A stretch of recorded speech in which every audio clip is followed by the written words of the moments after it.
Show. The Drew and Fuse Show. The Drew and Fuse Show. They clean up nicely. It's the Drew and Fuse Show. The Drew and Fuse Show. The Drew and Fuse Show. Yeah, they clean up nicely. Yeah.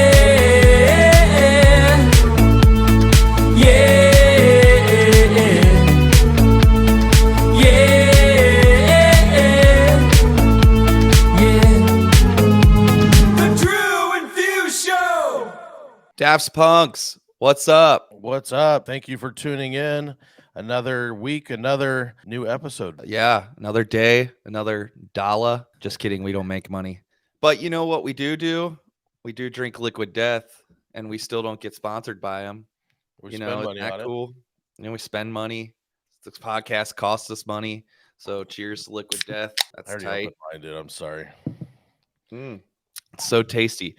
If you had to describe the taste of water, how would you describe it? I don't even know what to say about that. It's refreshing. Refreshing. Think about that. Describing the taste of water. That's something I want you to come back on later. Right. Once you've thought of your answer.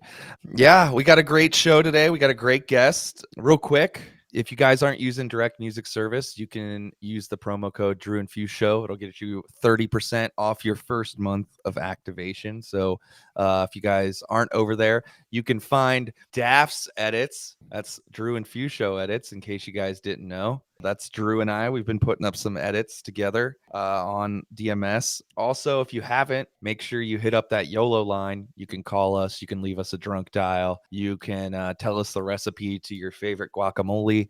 Whatever you want to do, call us and let us know. We'll air it. We got some to air for you on the show today. They probably don't make any sense, but that's okay.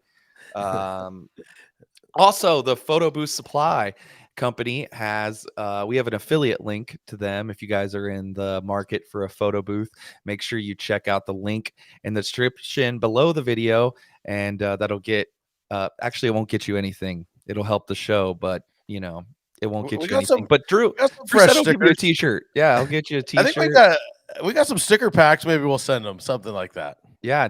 Do you like your Club Cannon? Love my Club Cannon. It's probably my favorite thing. In fact, I'm bringing it out this weekend, and we're gonna spray some crowds. So get your Club Cannon. Turn your parties up to 11. It's a must. Turn the party up to 11. All right, real quick, we'll play some of these YOLO lines that we've got. We've got a few here for you guys. They make a ton of sense. That's all I got to say. Here we go. Drew and Fuse, my absolute favorite. You guys make me crack up, and I'm so interested in everything you guys ever say. Will you please play some Rain and Blood by Slayer? I'll watch your show until I see it or hear it. Otherwise, I'm out. Hello, this is Carol Duncan. How y'all doing today? That's great. I'm calling in reference to your federal student loan. I need to discuss your repayment options with some new changes that have taken effect recently. So if you could, please be sure to give me a call back. I'm going to go ahead and give you a reference code right now. If you could please have this handy when you call back, it'll just make things a lot easier. Your reference code is DJ Demand. Thank you. What's up, guys? It's Demand again. I know there's been a lot of talk lately about this whole, Serato Stems update that's going on. I actually came up with my own invention. It's called Serato Stems and Seeds.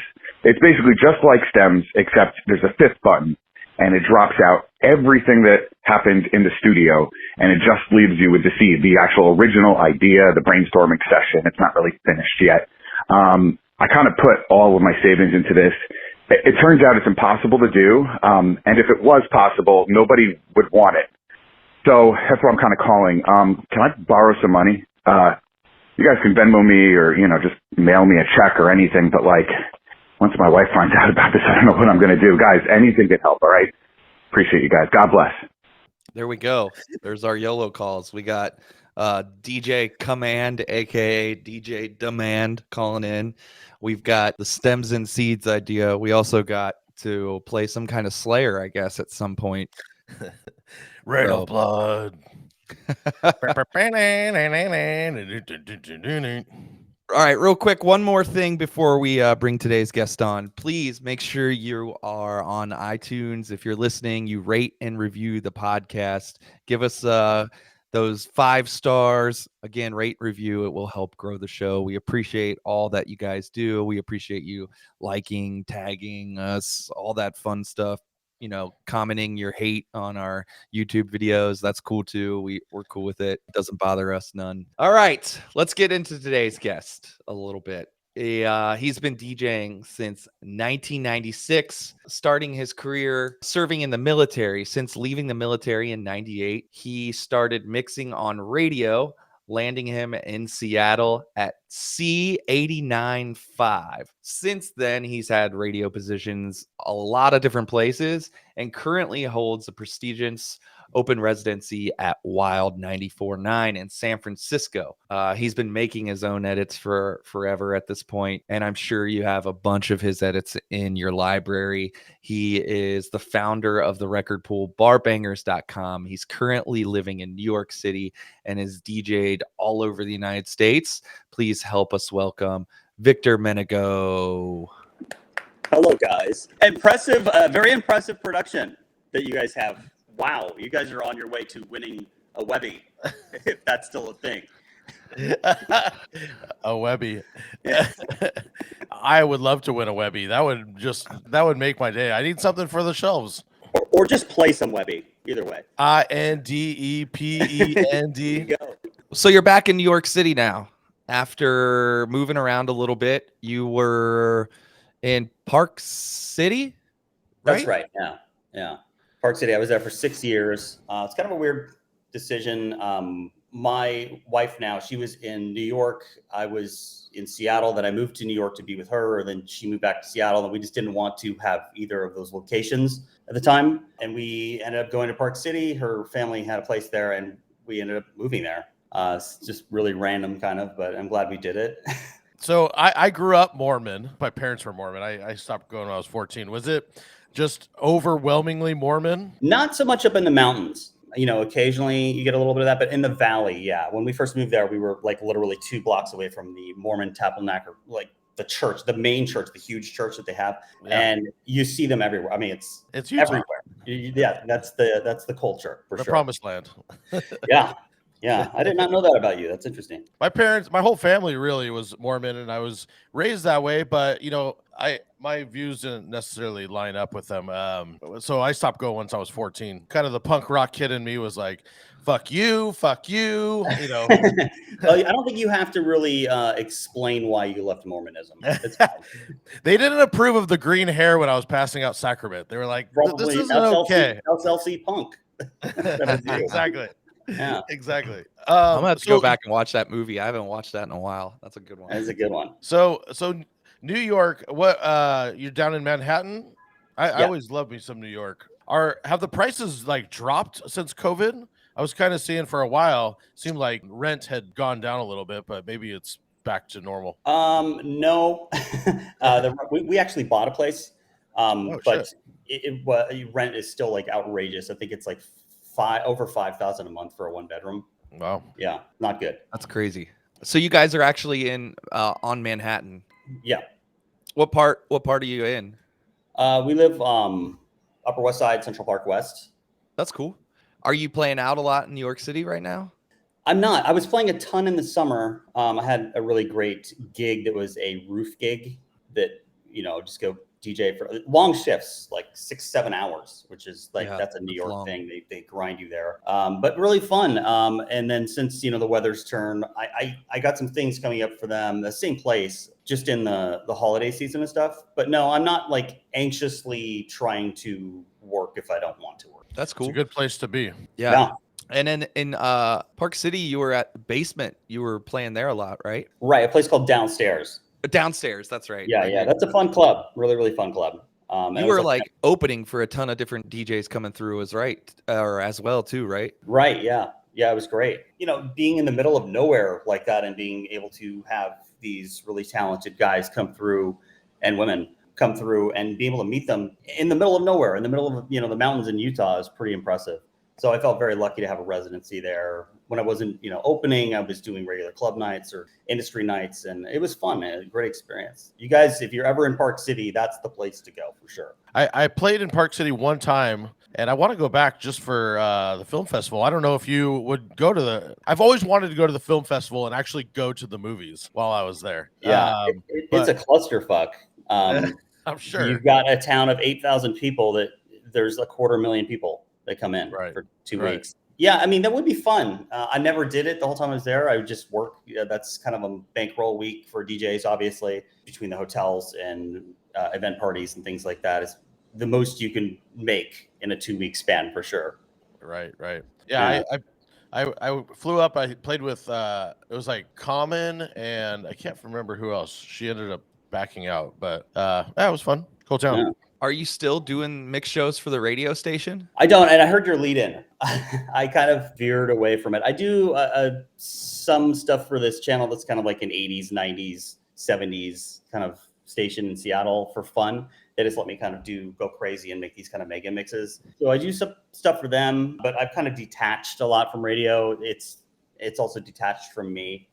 It's sad. Radio's kind of really, to dive into that, but in my opinion, it's just not what it used to be. And obviously there's no money in it. Right. Yeah. I would love to hear some of those mixes. Are you posting those? The 80s ones? No, but I can send you a Dropbox if you want. Dude, yes, please. I would love that. That would be amazing. Sure. Yeah. Hell yeah. All right, cool. Well, we're going to get started with our little rapid fire segment that ends up usually not being so rapid fire, but we're trying to get it to the rapid fire. So we got a great high budget segment video here we're going to play, and then we'll get started. Hey, this is the king of pop, Michael Jackson. Drew and Fuse, let's talk questions. In fact, let's do some rapid fire. Now, I know these rapid fires aren't always so rapid fire, and that is okay by me. I got nothing but time.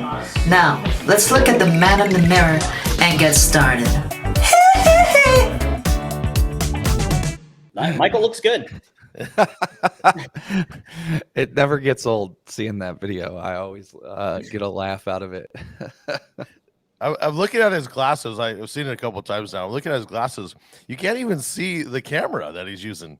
It's just like non-existent. It's because of all the thumbprints that are on him. He couldn't have cleaned those things before shooting the video, but you guys put a lot of money into this show. It seems like. I mean, I know that getting these I won't say that they're celebrity impersonators. Though that was really Michael Jackson, but I think it must cost you guys a grip to do all this stuff. Yeah, we do it for the fans. We do it for the love of the culture.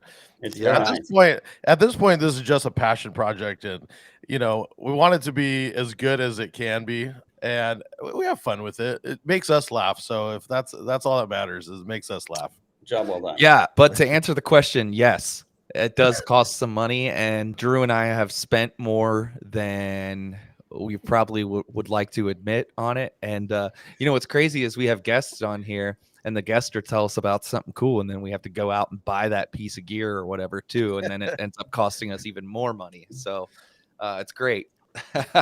So one of the first questions we want to ask you is some stuff that you're currently listening to. We always know that you're like listening to new artists and have a good taste for music. So what's some stuff you're listening to? I was on your SoundCloud and I was seeing you repost a bunch of stuff, and I'm like, okay, I got to spend some more time on SoundCloud. You're digging. I don't know. I mean, I definitely.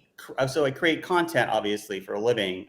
So I think that my finger's on the pulse of trying to using different websites and everything from like Shazam. Even I'll go on see like what number 200 is in the UK. Just because I want to hear everything that's out there. So, quite honestly, there's just an overwhelming amount of music that I'm a little caught off guard by the question, because in any given day, tomorrow, let's say, there'll be 11 new songs that I like. And then I'll have to whittle down and say, well, which one of these do I think is good content or would people actually like? Because that's sort of the business we're all in, is to find things that people may want to play themselves or songs that will react well in a public setting. But yeah, I don't have an answer for you as far as exactly. I should have written some stuff down. That is my fault. It's all right. Yeah, it's sort of overwhelming, and it kind of comes on this conveyor belt where I'll hear things, I'll love things, I'll make edits of things. I'll totally forget that I made these edits of things. And then 3 weeks later, I'll be going through my Serato and be like, oh shit, that song's dope. And I'll remember it again. It's just, there's so much content. Right. I'm sure you guys experience that too. That's kind of bottlenecked. Especially when staying on top of it, like yourself, making new edits all the time. I felt that when I was doing more edits a little bit more frequently, I was 6-7 months ahead of the game, right? Where you're making all these edits, and before they finally catch up to the regular audience, you've already moved on to it from it. So that was the trouble, was making these things. You're like, this song's so dope, no one likes it, and then 6 months later, I'm getting requests for it. Right. The old meme where all the girls are looking at you because you're playing something that they don't know yet, but they're gonna fucking love next month. Right. Yeah, I know it's kind of frustrating, but also it's really fun. I mean, I love new content. I love new music. I love to hear the production value. It's changed so much, since we started doing this, and especially from the 90s. It's just the quality of audio is so fucking good now. I mean, you also get shit, people who don't know what they're doing, but there's just amazing producers now. If you had heard a song, I'll just say like a Dylan Francis record or something. Had you heard that in the 90s, you'd be like, what the fuck? Am I in a spaceship? Like, it's just, it hits you in so many visceral ways. Right. It's so loud. And we want to talk more to you about this later, but something that with your production that I've always loved is your drums just always just hit so fucking well. All your mashups or re-drums or whatever. I've always loved that about your production. Are you asking like how? No, I'm complimenting you on it. That's it. Oh, okay. Oh, yeah. I mean, thank you, because I listen to some of my older stuff and I hate it. I'm constantly trying to do better at that, and sometimes I still make things where I'm like, it's just I couldn't get it, in the master chain to hit as hard as I want, or to side chain the beats, in a redrum, really complex redrum or something to make it sound, dovetail everything together to where it's supposed to be. But I appreciate that. I do try to make things sound the best I can. Yeah, I've always loved the way you were able to push it. I mean, I know definitely I've had some early stuff where I'm like, I just need to delete that off the planet. So yes, and I've done that too. One of the things that I always appreciated too is like, I feel like your edits were, if I downloaded your edit of Beware of the Boys, it's just all the parts of the song that I need to play and I don't need to download the rest. And I appreciated that always. Right. Yeah. Sort of cut to the chase. Right. Yeah.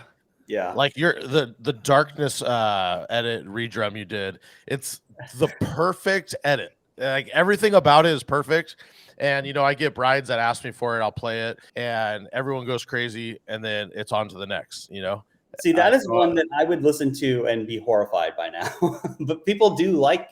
It's nuts what people do like and what I hate. Meaning, like what I've done that I feel is a failure in the long term. When I put it out, I was like, "That's sick," and then 10 years goes by and I revisit it, and I'm like, maybe I should try to do that one again.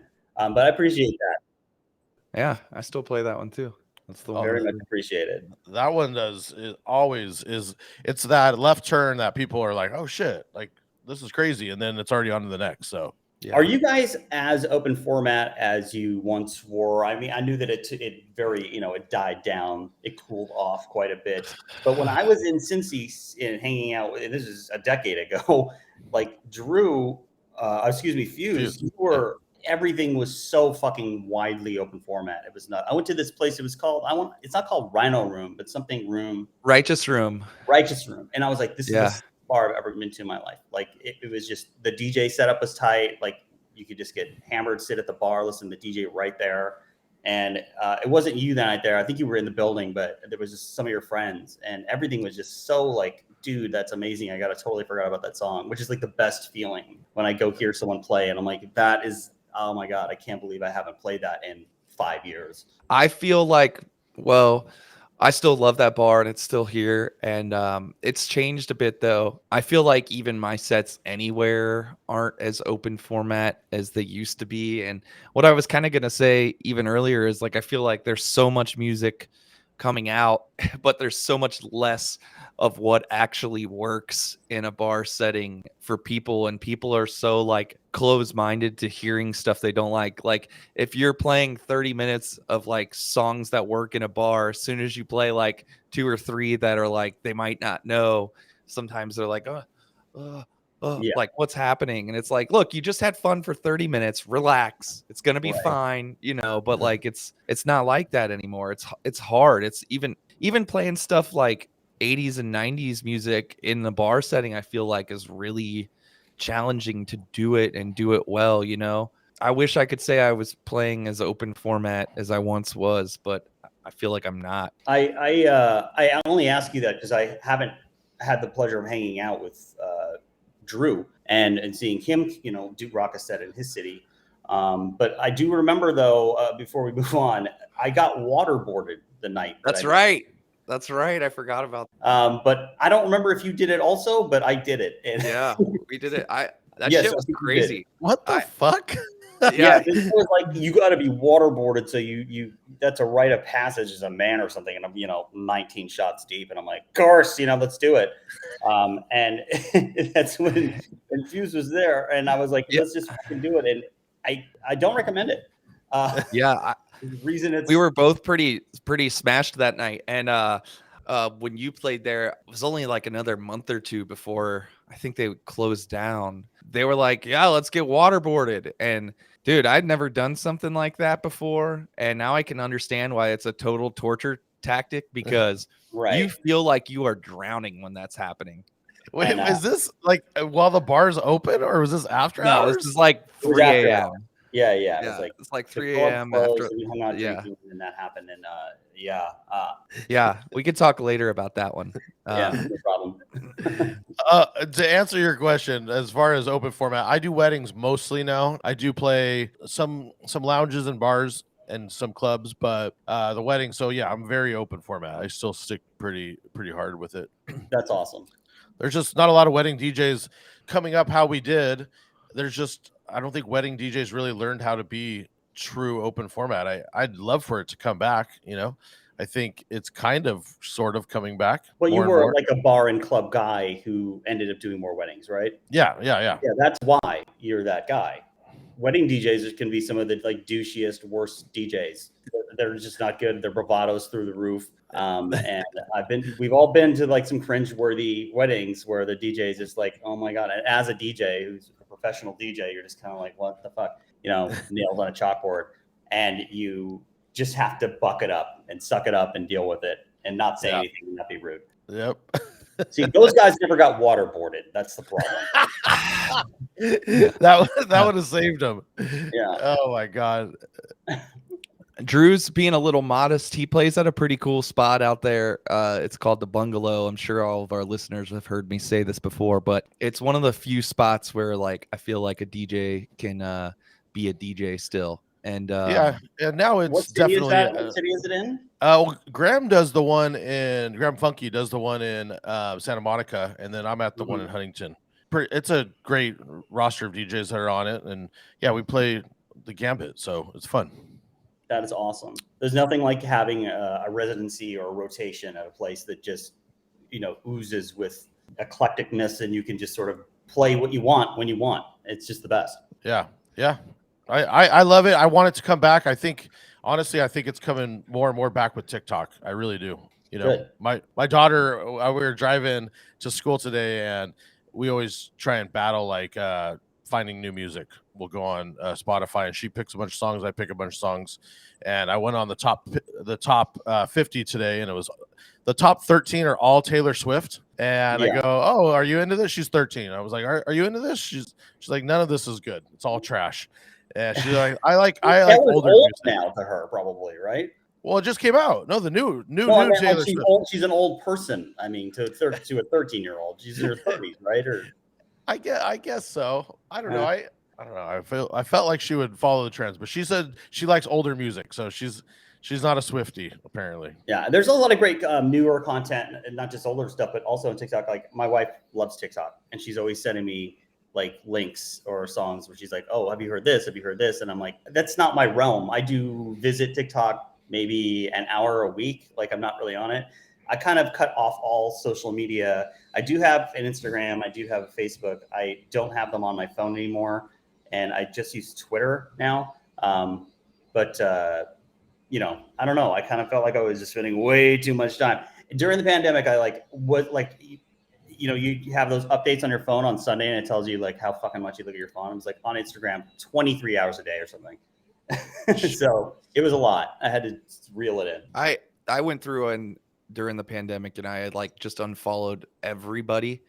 And it wasn't because I didn't like people. It was more just like I couldn't handle the disparity between like what was happening in the world and how person A was handling it and like how person B was handling it and just the in between and like the such opinions of like everybody and such strong opinions. And it was like I just don't want to see any of it anymore. I just want to like live and not be force fed everybody's opinion. And I feel like for me, social media, like when I get on there, I just want it to be fun. I want to see people I like that are doing the things that they like. I want to see both of you guys. I want to see like spots you're playing or like edits you're making and like stuff that, like you enjoy if you're on a trip and you love. Yeah. And it was like just not that. And I just couldn't take it. And I understand. And I remember that when that happened, you said something like, no offense, but I gotta bounce on this. You guys really drink the liquid death, huh? Yeah. It's death to plastic. What does water taste like? It tastes wet. And the better the water you drink, the wetter it tastes, right? Yeah, this one tastes wet and bubbly. And I've never had that before. It tastes like death to plastic is what it tastes like too. Sparkling water, you get in a good refrigerator, the cans get cold as shit, right? So it's refreshing. It's sparkling? So the black can is sparkling, the white can is still. And the whole point, we really do hype Liquid Death up so much on this show that they should fucking give us like at least one can. At least one. They can, admit it. Yeah. Thank you for the crash course on Liquid Death. I've seen it. I've seen people drinking it. I've never had it. I don't know drinking water out of a can is weird, right? No? That's kind of why I like it. It gets colder. And the marketing is hilarious to me. That's one of the reasons why we both like it. Is they're like, did you see the Bert Kreischer thing they did where it's like Bert Kreischer's teaching aerobics and he's like, he never stops like dancing while he's doing his whole like monologue about Liquid Death. No, and he's just like sitting there dancing and talking about it's hysterical. It's like a 10-minute long advertisement, and it's YouTube directly after this interview. Yes, I will be checking. What's crazy is like it's the first time in a while where I felt a brand is really in touch with advertising in terms of ways that you watch a 10-minute video like that, but it doesn't feel like advertising. You know what I mean? Like I'm like, these guys are on the money with what they're doing right now. And, well, you guys kind of do the same thing on your show. Like it doesn't feel like advertising when you bring up these segments and you have these pre-produced pieces that you write and you have to send out and have edited and slapped together and add effects to and whatever else you're doing on the back end to make your pieces sound really fucking good. You do that as well. So maybe that's why you are drawn to it. I love me some good advertising, and it's just tongue in cheek and funny. And, I think that's part of even our humor is just really off the wall. Not off. It's not crazy, but just different. Well, you pull it off wonderfully. Well, we're on number 1 of rapid fire. So let's go. How many rapid fires are there? We got about 4 more. Yeah. Okay. There's so much I want to ask you. So here, let's I can't wait to not have answers for the next 4 also. Let's go. All right. So yeah, you probably won't have an answer for this one, but it's if you have a favorite remixer or producer, and not DJ editor wise, just like in music in general. I love Purple Disco Machine. Perfect. Yeah. I love them too. I love Purple Disco Machine. They're playing in Vegas at XS. That Sunday we leave for DJC, Drew. What is that? The 13th? They're playing with Fatboy Slim. That's like, if we weren't going to DJC, I would fly out to Vegas for that party and come right home just to see Fatboy Slim and Purple Disco Machine play. Is it at a club or it's at like XS? It's a day party, but yeah, you know what? That's a perfect bill for someone like myself because Fatboy Slim was like huge influence on me, and I loved his music. He made this kind of weird compilation CD when he was Norman Cook before Fatboy Slim, and he had this James Brown sort of like 5-minute mega mix. I think it's called like Payback Mix or something. And it's really sick. And I loved James Brown when I was in middle school and coming up in high school. And when I heard that, they played it on one of the hip hop stations late at night when they used to play dope shit on the radio. And I just it took me years to figure out who made that piece. Just years. And, because there was no fucking Google because I'm old in high school. I had to wait for like the internet to become a thing before I could figure out who did that. But Nolan Cook, Fatboy Slim. You had to go through your Encyclopedia Britannicas and just like you go, okay. Exactly. Do you ever get like a song stuck in the back of your head from just way back and you just don't remember it, and you have to just sort of whittle away using the internet and all the aspect? I mean, you can even hum things into Google now. I've never done it, but do you ever just do that and you have this satisfying moment when you fucking finally figure it out after like months? You're like, there it is. Either it's like a chunk of hook from something when you were a kid, or something you just can't put the pieces together, and they, look like a Zach Galifianakis meme of all the things circling your head, and then it kind of happens, and it's just a magical moment when you can remember that. I still have it all the time to this day. Yeah, I mean, that's why my Spotify is just like, I'll drag one song into a playlist just so I don't ever forget it, and it's just the title of that song. Don't you hate how much pressure there is to remember names of music when you're a DJ? It's a roadblock for me. I get the opposite of writer's block. I can't remember what these things are sometimes. One of the questions we ask everybody who comes on here is, what is the best non-curse word, one-word insult? I like dolt. Dolt? What is it? You're a dolt. D-O-L-T. D-O-L-T. Dolt. Okay, there it is. A meaning? Not insane. Hold on. Yeah. So the idea is that one day we're gonna have a stupid person. There it is. That's what dolt is. Yes. That's a great one. I've never heard that, and that's a new favorite. There we go. Dolt. All right. So the next thing, and this is I'm hoping for a good answer on this one, is a good go-to New York City food spot that isn't, like a stereotypical answer. Like, obviously there's like Cats, and there's Joe's Pizza, which I love, but is there anything else that you would think that if you're going to New York City that you should try? The best pizza, well, they're all the good ones are all touristy. That's the thing. Like John's of Bleecker Street is like really kind of a charcoal taste pizza. They use their oven. They fill it with charcoal every day, so you get that kind of dark crisp on it. There's a ton of restaurants just in my neighborhood that are good go-tos that we go to. There's a place called Playa Betty's. It's just a fun little Mexican bar that does like tachos instead of nachos. So they're like tater tot nachos. Yeah, nice. You can tell it. I don't have the palate of somebody sophisticated when I'm ordering tachos, but that's all right. I crave that shit. Do you ever just go to the Seinfeld diner and just chill and have a cup of coffee? No, that's I have been in there though. When I was coming here to back and forth visiting my wife now, when she was here, one time we went in there a long time ago. But yeah, I never hit it up. It's not that far from here. It's only maybe 15 blocks. But I don't really, I see it sometimes. Never really pop in. I figured as much, but I just had to ask. Yeah, no, I get it. Everything in New York, everything looks like you're on a TV set. Like everything looks like you're in an episode of Law and Order or something, or Seinfeld, like you said. It's just really, really strange. Everywhere you go has this dope feeling. That's one of the best parts about living here. It's just a really cool place to be. I'd love to not have a car. I'll tell you that. That's fucking nice too. Yeah, I do miss having a car. It was very sad. We had our favorite car. We had to sell it, and we miss it to this day. We named it. I don't know if you guys have ever named a car, but my wife has a name for her car. Yes, I don't have one for mine. You don't. Ours was Todd.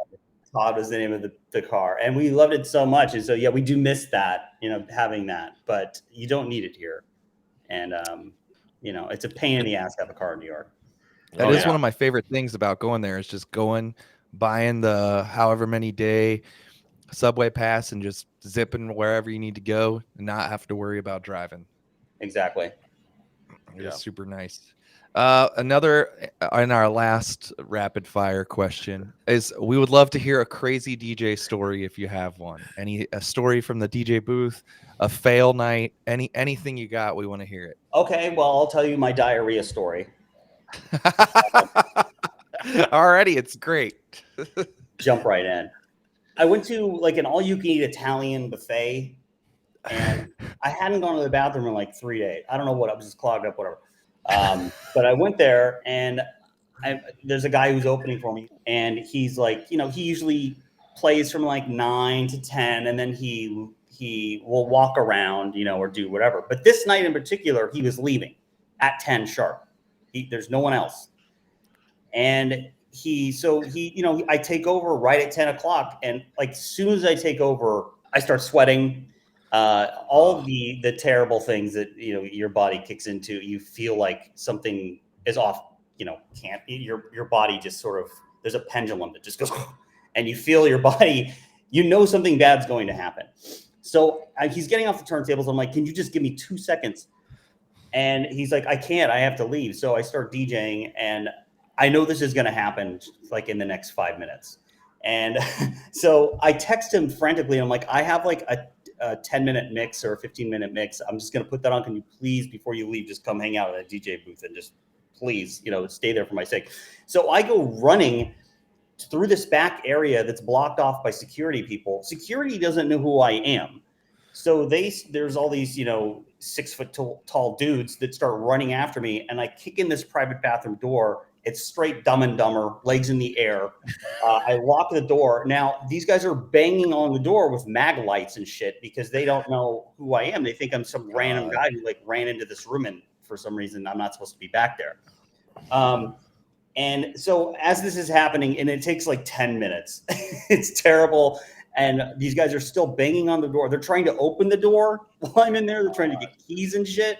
I finally end that. I walk out, and the guy who was the manager, you're fired. You got it. No. I was like, okay. I was like, I can't stay. I have to leave because I don't know if this is going to happen again. It was it's never happened to me at a club like that. Like I've been very fortunate where I've never had that happen to me in, 20 years. And it did. And I got fired, and I was never invited to DJ again. And it sucked because it was one of my residencies at the time. It wasn't that much of a residency, but like once a month I was there, and, decent money, fun crowd. But yeah, I got diarrhea. Dude. Yeah. That's terrible. I can't believe they'd fire you over that. I mean, when you gotta go, dude. Well, he was really pissed because he had to leave, and I made him stay, and I don't know what he had to leave. He didn't have another gig, but I think he had like a date night or something he was doing personal, and I fucking shit all over that literally. And he, could not go. And I understand why I was never invited back to play after that. And then he told everyone too. So that's the worst. Like a secret between us, I didn't just lose my job. Everybody in the fucking industry found out that I'm fucking DJ Shitbreak, and that this happened to me. And so it was very embarrassing. And he, to this day, whenever I don't see him often, I realize that obviously I'm not in the Northwest anymore, but whenever I see him or catch one of them where he texts or something, he will refer to it. Yeah. Well, to make you feel better, I've pooped in a lot of clubs, and probably my buddy Murph, I probably pooped at his house more than he's pooped at his house. We both kind of agree that I have. So I have that same kind of trouble. You are somebody who does not have, you're not self-conscious about that then. No, not typically. Here, let me tell you a story. Well, Everything you can't be changed too for me. self-conscious. You just told us you just told everybody on the podcast. Well, that's because everybody knew he was DJ Shitbreak. You were very casual about it, though. You were very like, so I crap at my friend's house way more than he does. Like, it's true. But it wasn't always like that for me. There was this one time in 2014. I love how you remember the year. I remember the year because I was in Africa, in Kenya, visiting my brother who was living there at the time. I don't know if you've ever been there, but it is very it is a very I will say not the safest place to be, and it is not the most westernized place to be. I had to take a shit really, really bad. And we were at this elephant orphanage. Dude, we were at an elephant orphanage in the middle of nowhere where like people that come to there can like visit this place and they like nurse elephants that were in the wild but can't make it necessarily on their own. They nurse them back and then they like release them back to the wild. Anyway, dude, I had to take a shit at this place and I'm gonna poo my pants, and trying to communicate with them and like my mom, my brother, my ex, they're all like there. They're like, you can't just like hold it. And I'm like, no, I can't fucking hold it. Like, I gotta go. Like, what am I supposed to do? Worse. Yeah, it makes it so much worse when people say that. And then finally, after like communicating with the guy that I had to take a shit, they like point to this like hut looking thing. And I'm like, all right, I guess that's it. And I go in there, and it is the most foulest, grossest. I'm telling you, think of the worst bathroom you've ever thought of. Like whatever concert venue you've ever gone into and thought this is a terrible bathroom, multiply that by 10. And I just hovered and shit and held my breath. And ever since then, I have no problem shitting anywhere because I just always think, at least I'm not shitting in that elephant orphanage in Kenya. Well, yeah, you went through like shit boot camp. Yeah. Yeah. And ever since then, I've had no problem pooping anytime, any place, you know anywhere. What? That's actually really good. I used to have anxieties about certain things, and when I had bad anxiety, I moved to New York in like 2014 or 13, and I got rid of all my anxieties because nobody cares here if people shit themselves in public here. Like there's nothing you can do that's embarrassing here. And it's like a great place to be for people with anxiety. And I think that is a prime example of something that, you feel that way about a lot of things after being in New York, but that right there, that takes the cake. I'm telling you, it changed my life in terms of, I used to like be like, yo, I'm not even going to go at this restaurant. I'm just going to try to hold it until I get home. And then you're like white knuckling it on the fucking steering wheel on the way home. Like, am I going to make it? And then, I can't wait to see what memes and people fucking start writing in about this fucking poop episode of the podcast. That's hey, over. Happy to contribute. So I'm never eating again before a DJ gig. Just nothing ever again. There you go. Yeah, lay off like brisket, things like that before you work. It's never a good call. Yeah. Like at a wedding, I just can't do the steak because that's what it gives me some bubble guts. Oh. Dude, also just drinking alone, just drinking gives you the fucking dads, and the dads are the day after drinking shits if you didn't know. Oh, yeah. Dude, getting the dads is like if you have like a 3-day bender and then like you got the dads, it's like the fucking worst. You think you're just falling out from the inside. I love how you say if you had a 3-day. I mean, I have. We all have. Yeah. Well, this segment, we need a segment video for this segment. Jeez. That is true. You should have the poop segment on your show and just be like, what's your worst poop? Yeah, I bet everybody could tell like a time they've like the worst poop of their life. I bet everybody vaguely remembers it. Especially with DJing. Like you're in the business long enough, you have a story about that. I'm not taking it as a joke. I just can't believe where this has gone. Can we move on from the shit stories? Can we fast forward a little bit? Sure. You don't want to hear one more? No, you're giving me bubble guts right now. All right, cool. Well, do we want to move on? That does end up the rapid fire. Like, can we play our music thing for you, and then we'll go into it? Jump in. Oh yes. All right, we got a brand new one. All right, yes, here we go. Hey, Tazon Day here. Drew and Fuse, the drewiest and fusiest pair on the planet, are here to marinate your ears, marinate themselves, maybe kind of rotisserie themselves, and roll around in the ambiance of sound and music. So put on some Tazon Day light candles and let's talk music. Mr. Chocolate Rain himself, speaking of shitting.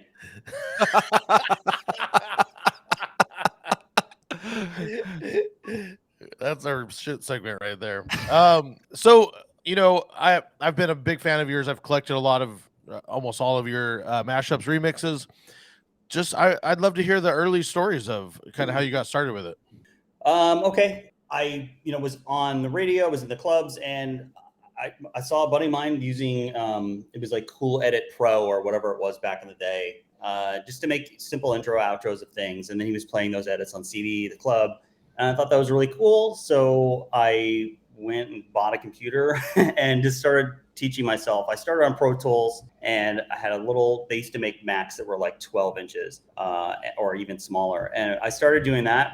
And I got pretty good at it pretty quickly. And there was a record service called Strictly Hits that was out of the Bay Area.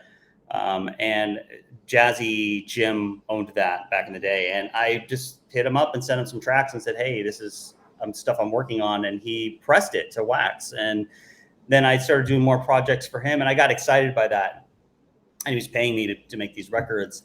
And then I had these different ideas to do like a mashup record because there weren't really any mashups on record. So I made a mashup series called MASH. And then I started doing just other records. And then that's when Crooklyn Clan was like blowing up. And I decided to leave, because vinyl was dying, and started just doing digital stuff for Crooklyn Clan, and was on there for maybe a year and a half, 2 years. And then went back to Strictly Hits that was doing digital pool stuff. And then I don't know, I really got into it. I love editing music. I love it to death. And I'm sure you guys understand that feeling. I just love sitting down with a blank Ableton in front of me and creating an edit and trying to make that edit as good as possible. Maybe it's just meticulous behavior or something. But it's very satisfying to me to try to make the best quality version of everything I do. And I just, then I went to DMS. I was at DMS for a long time, and then started my own pool. Because at the time, people were saying, I was really doing like weird open format stuff. And someone was like, oh, you should just do a whole site of just that shit. And I'm like, I didn't realize that's, was impossible. And so I launched into doing bar bangers, sort of tried to keep it like more like wedding-ish and more like off the cuff stuff, just weird, mashups, party stuff. But as you know, that's not going to get you very far in the business. So you have to eventually have regular content on there as well, stuff, club shit, hip hop shit. So I don't know. It's something's been always very gratifying to me and satisfying. I look forward to it I never get bored at editing. I every single time I sit down and open up my laptop with a cup of coffee or something, I get excited to see what is out there and what I can do to that to make it the best version of it. So people have a good user experience. And I also, when I play them myself, people, vibe with it and that it's done right. That's kind of it. I don't know. I can't ever see myself not doing it. Like, I know it's weird to think that I will be like 60 someday, but I can't see myself not doing it. It's a weird thing. Do you guys feel that way about it at all? 100%. Totally. I don't ever see myself stopping. I love DJing, but I also love editing. I like searching through the music, and then same as you, taking it and chopping it up to how I want to play it. So do you get, besides just going through the music, when you go play live, are you like, oh, I got to fix this? Or what's your thought process on that? Or do you kind of prep really heavily before you go and do a show, and that's how you play it out? I prep really heavily. I do. And that's why the stems thing, the Serato stems, some people are stoked about it. I'm not really ever going to use that. I'm the guy who, swear to God, I just use reverb, echo, and mix. That's all I do. The capabilities of the software now, that the things you're able to do are shit that I'm never going to do. I'm not a Red Bull DJ. I'm not going to be a 3-style guy. I just focus on making sure that I execute my job the best I can so that the staff is happy. If staff hears you every week and you're playing the same shit, they're not going to like you. And so, that's important. And also that you crush it. You have to crush it every fucking time. So yeah, a lot of pre-production goes into my work. And when it comes to the stems thing, that would be a perfect example of that. Like if I really wanted to have an acapella out of something or have a useful tool, I would just make it and bring it with me. I'm the same way. Yeah. I think I would like to have the option. Maybe if you want to just solo something so everyone can sing along, but sure. Like on the fly, be like, okay, I'll try this real quick. Yeah. I don't think I'll ever use it. don't want to sound like I'm not very tech savvy. I'm very savvy when it comes to production, like in Ableton and my plugins that I use and everything like that. I'm very nerdy with that. That's it. That's the extent of my, tech savviness. So that's the kind of guy I am. I know that's boring probably to people and they think it's lame, but that's who I am.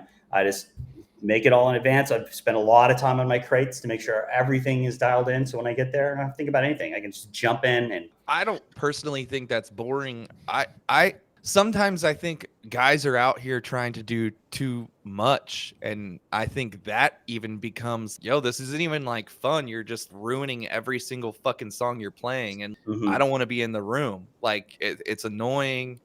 I would personally 1,000 times over rather go listen to a guy like yourself play, or like Graham Funky play, or like than sometimes even like the Red Bull style guys. I just think it's too much. Now there is people that I feel like do it tastefully, and that's a little different, but I don't think personally, I don't think it's boring. I've always preferred when somebody comes in like prep to play and it's like, this is, I just think that it shows the level of like professionalism you are, of like the person showing up to the gig that night too. For sure. And I mean, a lot of the Red Bull stuff and the fact that they keep making new controllers, things that you can do, new software, and really updating things for these people who like this, it's driven by the real DJing sort of hashtag thing that was like big, 5 years ago. And a lot of people, I think maybe if you fell too much for that, you would ruin your career. It's just not feasible to be a DJ who has to go work. Like I said, if I fucking go work that roof gig or a private gig for, the winter, to go in and try to do too much. Less is more in a sense. So again, you didn't think it was boring, but, other people might think that's boring. Be like, oh, that's whack. You should be always trying to stay on the cutting edge of technology and stuff for when it comes to Serato, but I'm fine. I do well with using the basics that I use. But I think, like, I know myself and Fuse as well, we put so much time into the pre-production of before you get there, right? So for when you're, like you said, you've already done a bunch of custom edits, like you're still coming in fresh as hell. You've just already thought about it, and you're just letting the party, you're just controlling the party and making sure it happens. But you've already thought about everything start to finish. Right. I don't think it's boring at all. You just did it at home. My brain works better when I'm at home, and I could just be at home and think things through and go, oh yeah, this would be cool, or this is how I'm going to pull this off. And then you go and you just do it, versus trying to do some shit live just off the cuff. For sure. And I mean, I do get bad when there's certain BPMs I'm just never been good with. So when I get into those BPMs, like if I'm playing fucking Drake and I go into Alice DJ or something like that, like to try to keep it, at 137, 138, 139 BPM, I panic oftentimes. And no matter how much I prep my crates for like those situations where I'm like, oh, I know how to get in and out of this BPM again. There's just certain pockets of BPM that do that to me. Another one would be like 80 to 85. I don't know. I always kind of like freak out a little bit, having anxiety over those. You used to make these transitions where they were just super generic transitions where it wasn't even a song, right? It'd just be like house. I can't remember exactly, right. But it'd be like house, and then it'd electro or whatever. Yeah. I think it was that one, electro. And yeah, super quick way to get in and get out and sound smooth. I always loved those that you would make.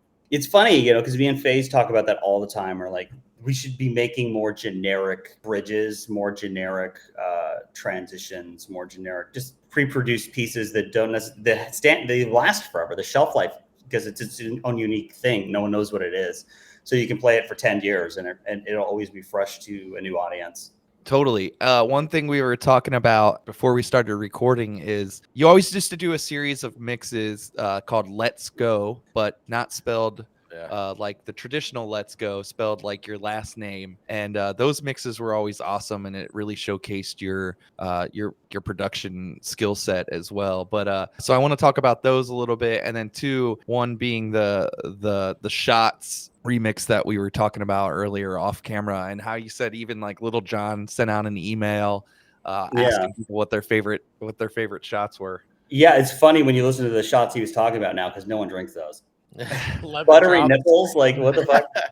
Kamikazes. Yeah, Jaeger bombs. He should redo it and like have like the new one. But yeah, I mean those mashup pieces I made, one called Audiophile, I made one called Let's Go, and then people never stopped terrorizing me saying you have to keep making these, and I just lost interest.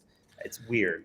But I just did. I actually have segments and chunks of things I've been working on that I've just collective, I probably have like 20 minutes of things that I've made over the last decade. And I'm like, oh, I could put this out, but I don't know. I was really into, remember Girl Talk when he dropped those mixes? Yeah, sure. I really loved those mixes, and I heard that and it blew my mind. And I was like, oh, I have to try to do something like that and just put my own spin to it, my own music taste to it. And so that's why I made both of those. And so stupid, but I'm like, I really want to have, I used to go to Hawaii every year on vacation. I was like, when I get to Hawaii, I really want to sit on my balcony and listen to the dopest mix I can make and just fucking drink. and so that's why I made those. Is for me, I was like, I just want to listen to something really ADD and, fucking while out on Kettle One and get faded and, and just be stupid. So when you made those, was this an Ableton and you were using the not DAW side of Ableton, the segment side, and you would just, that's kind of how Girl Talk would do it, right? You basically had a bunch of loops. He used Cool Edit, believe it or not. Still, they don't call it Cool Edit anymore. It's Adobe Audition, I think. But he used that, which is crazy. But he learned how to do it in that. And there's video of him showing what he does. I didn't. I used Pro Tools for both those mixes and just did everything in like elastic time.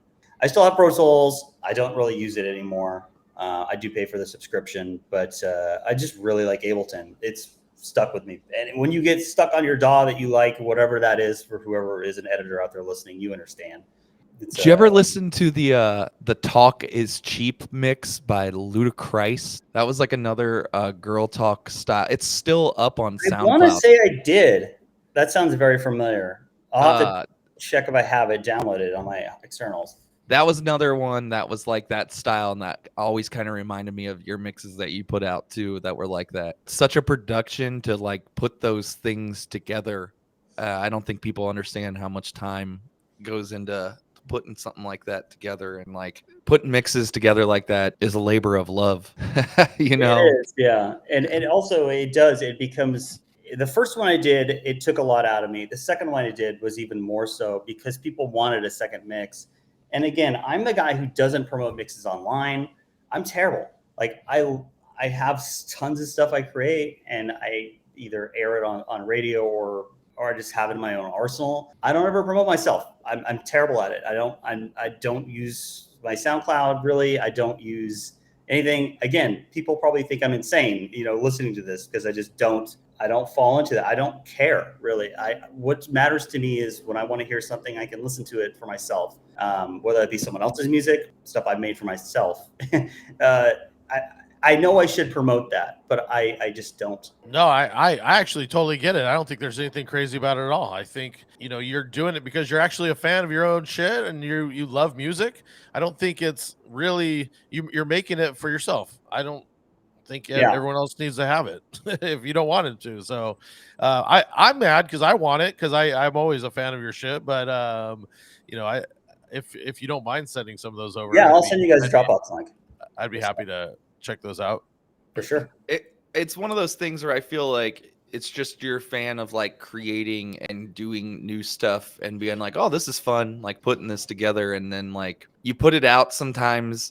I always used to listen to Howard Stern. One of the things that he always used to say is he liked to paint, and people would be like, oh, why don't you like sell your paintings or something? He's like, because I don't fucking do them for you. I do them for me. And like, I don't want to give them out and then listen to some fucking guy tell me online how fucking shitty this painting is. He's, what I mean? I'm also terrible at critique. I shouldn't be, but I am.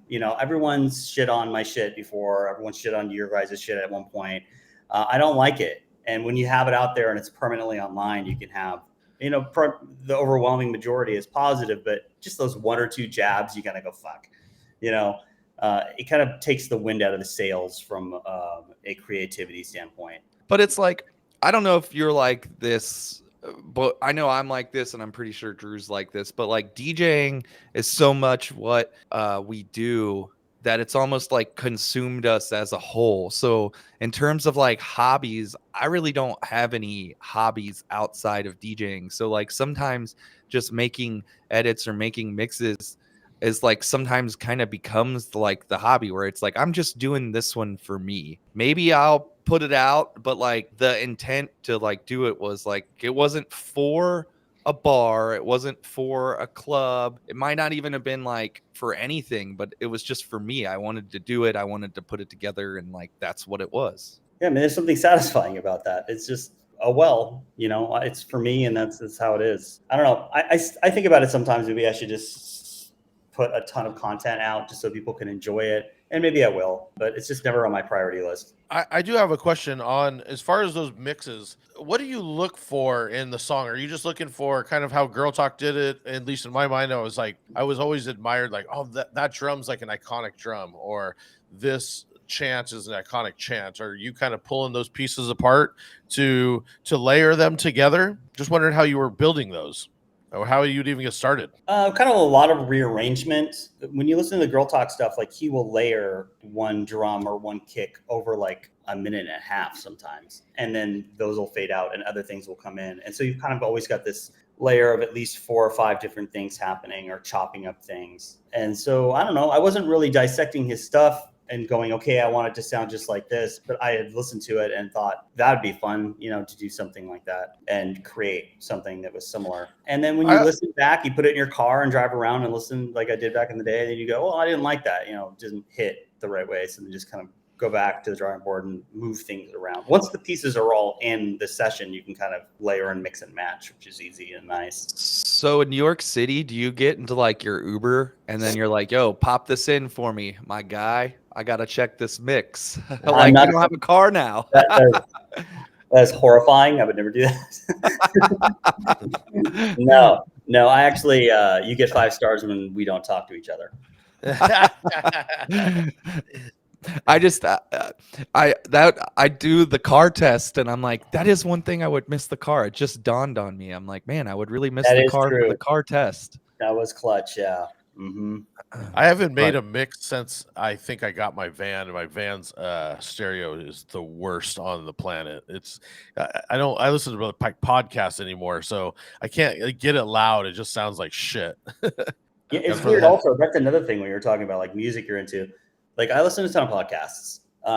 It's fun to do it, and I will actually, when I'm quantizing, I will put a podcast on because I don't have to listen while I'm quantizing, and I will just. It kills that hour that it takes me to quantize something very heavily to put the warp markers in and do it right. So I just I'm listening to some people talk. I'm listening to a story, and before I know it, the hardest part of like a redrum or something is done, and then I can back out of the podcast and have fun with it. Add the elements it needs. I was complimenting you on your drums sounds. I always think your drums hit really well on all your redrums and just blends. Maybe that's something, I don't know if you mind sharing some of your little techniques on how you get that to really push through. The grouping. So you would, for like a regular redrum, you would have maybe 2 tracks that are designated for the group of that redrum, your intro beats, and then the song above it. And then you would group that and then group it to, you'd sidechain it to a different group, which are the drums. I use Splice a lot for drums. I like Splice. I don't know what you guys are using, but there's a ton of content on there, and they have great producers like Oliver and shit are exclusive to that. So if you're looking for something soft or subtle or something really hard or really kicks, you can find it on Splice, which is really cool. It's like $7 a month if anyone's interested. Yeah. But then I would do that. And then I just sort of a combination of the grouping of the drums and then the grouping of the track. And then obviously having a master chain. I use Ozone on my master chain, a limiter that I sometimes don't use because Ozone has a limiter in it. And then a couple other things. But it's just a matter of finding the balance. And then I 1000% always bounce down and drag into Serato to see how it looks before anything. Right. It's very important how it looks in Serato. It is true. I understand that. Sometimes I'll be making stuff so fast, or like, how it is, like you're making edits for a site, and it's like you're just sometimes creating stuff to go up on the site because you're like, oh, I just need need to get this done real quick. Need to get it up on the site. It's not always perfectly the way that you would want it, but I've tried more lately. I try to be more slow down a little bit and, just make sure it is the way exactly I want it before. Are you guys using Lala.ai? I've used it some. I haven't used it a lot for acapellas, but the couple I have used it for, it's done a pretty good job. It's great for getting work parts. So especially for drums, the key to that is that, you don't want to drag the whole track into, it's Lala.ai or whatever it is. Mm-hmm. You want to just bounce down 12 seconds of it or something, because it saves time, because you charge you by the minute or whatever on that site. And then, if you're really looking for like a kick or a snare or hats from something, you can usually find something within like a 15-second, and then you can adjust it. But I use that a lot. I use it every day. Yeah, I need to use that a little more. I use C-Flow's got his Stemverter. I've been using that. And I talked to him on the phone randomly 2 weeks ago when he dropped the new one, and he was saying, I don't know if I'm supposed to say this out loud, but he was saying that he's got like an even newer version that he's gonna drop that's like gonna be like really, really good. He's saying that it's like the best that you can get out there. It's built on some kind of other software that nobody really has their hands on yet. So I'm looking forward to that coming out. Interesting. Yeah, I think a lot of people use the same code for a lot of these sites, so they just kind of tweak the code a little bit. To experiment and see what sounds best, what doesn't. But yeah, those are things we never had, that are tools that we can use now, that are, for people like us who are nerds who edit music, that are just, invaluable. Totally. Yeah, I mean, if there's anything you want to talk about, I've loved everything you've had to say. It's awesome. Yeah, I mean, thank you guys. I want to say thank you guys. I really respect and admire what you're doing, and I think that it's really fun that you guys take so much time and spend your money. And I don't even, who were these voicemails from? By someone saying you should drink bubblegum flavored water. Like, what, do you have a phone number people call? Yeah, we have a YOLO line. It's 562-246 YOLO. Oh, you should be putting that out way more.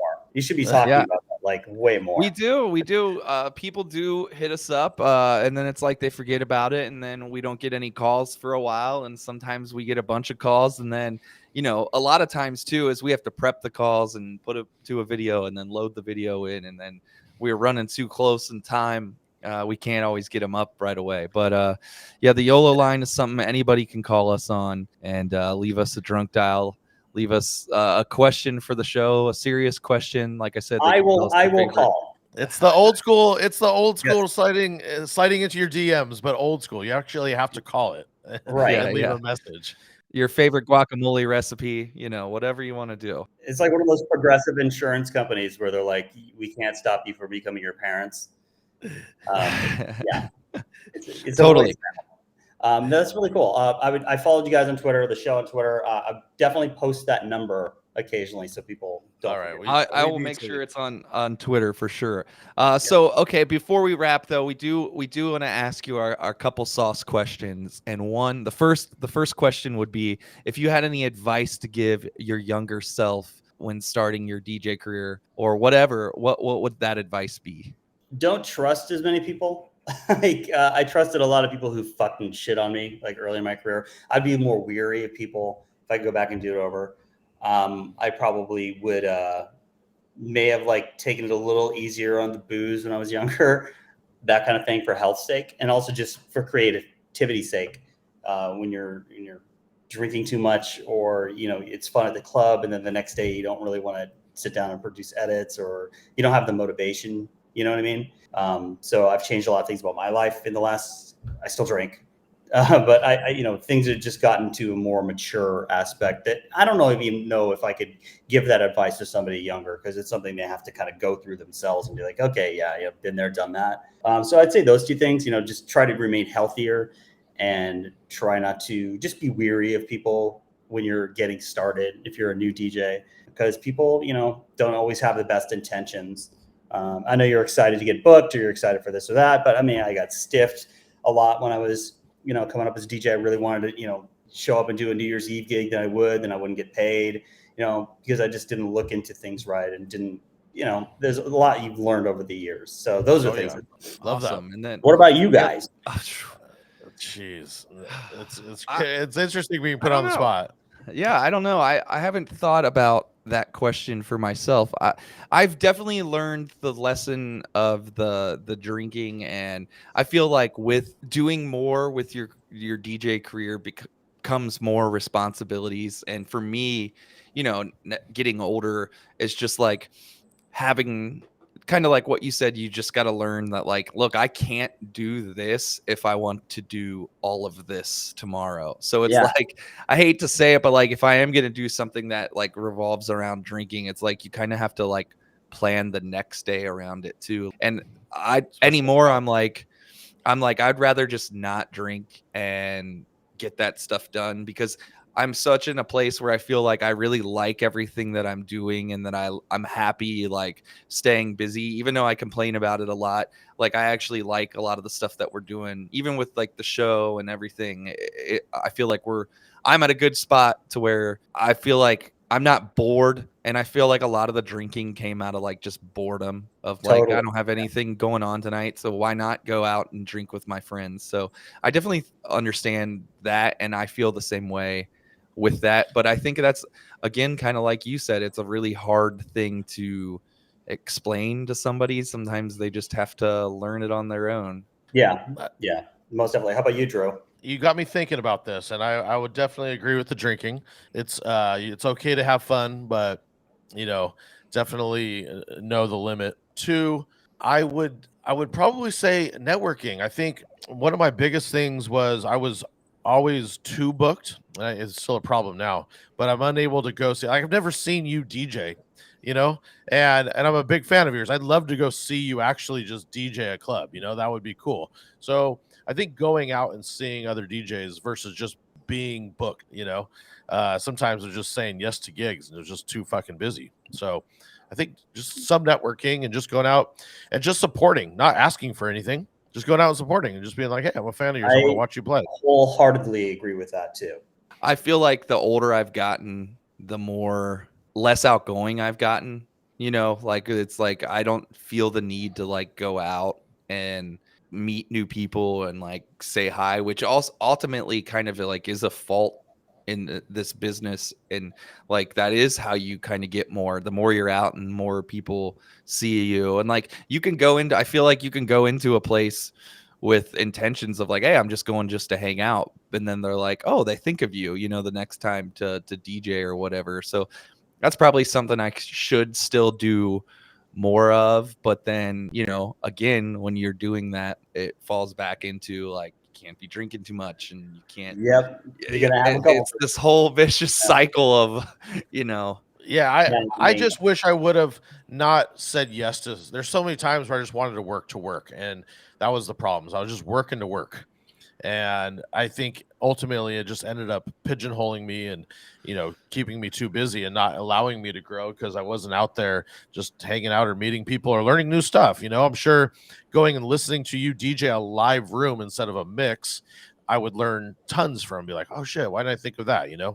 That's how I feel about you guys. Yeah, I mean, I'm sure like when you were opening at Park City, I always loved opening for other DJs because I could just do my set and then just sit there and just be a fan of people, Yeah. I love that.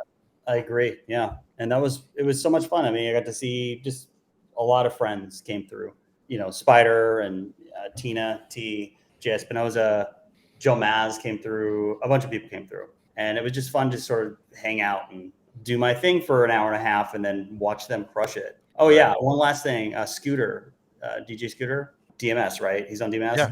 Mm-hmm. Dude, that guy came into my club and was the best DJ I've ever fucking heard. Like, he went on, I was like, come on, go get your laptop. He was like in town. He had his laptop. I'm like, you should go get it. I know you want to jump on. And I convinced him. Yeah. And that guy did so well that the management got mad that they didn't sell booze. And he did. There was nobody at the bar for like an hour and a half straight.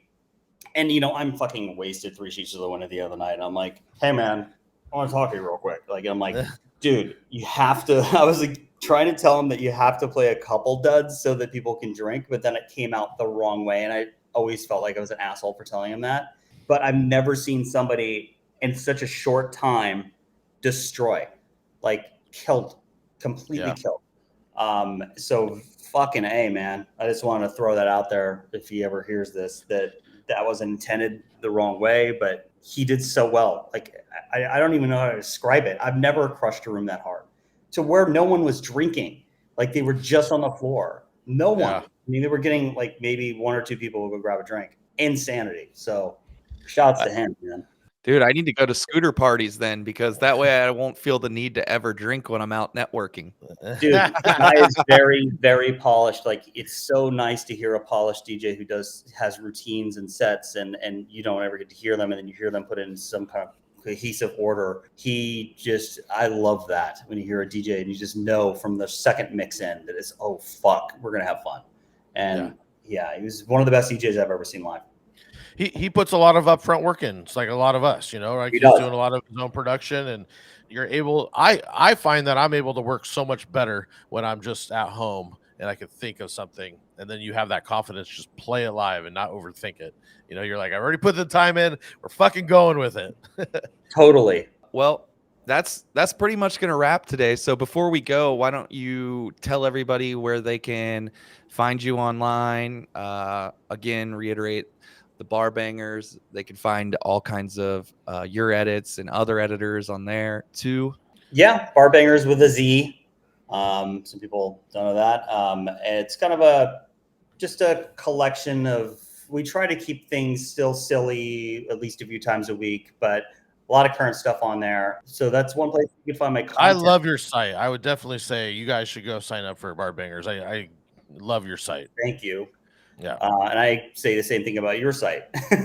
But yeah, man, there I'm on Twitter at Victor Menegaux. It'll be spelled somewhere on this podcast. And then I do have an Instagram and stuff like that, but I don't really check it as much anymore. I'm just mostly trying to be on Twitter. Awesome. Well, I think that is going to wrap the show today. If you guys are listening, make sure you go follow Victor. Make sure you hit that YOLO line, 562-246 YOLO. Make sure you're rating, reviewing the podcast on Apple. If you're watching on YouTube, make sure you subscribe.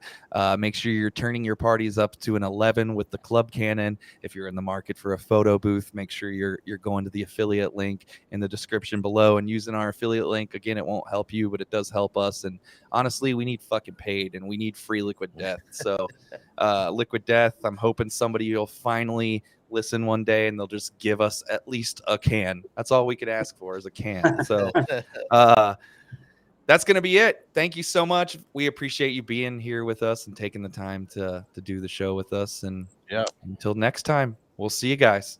Peace.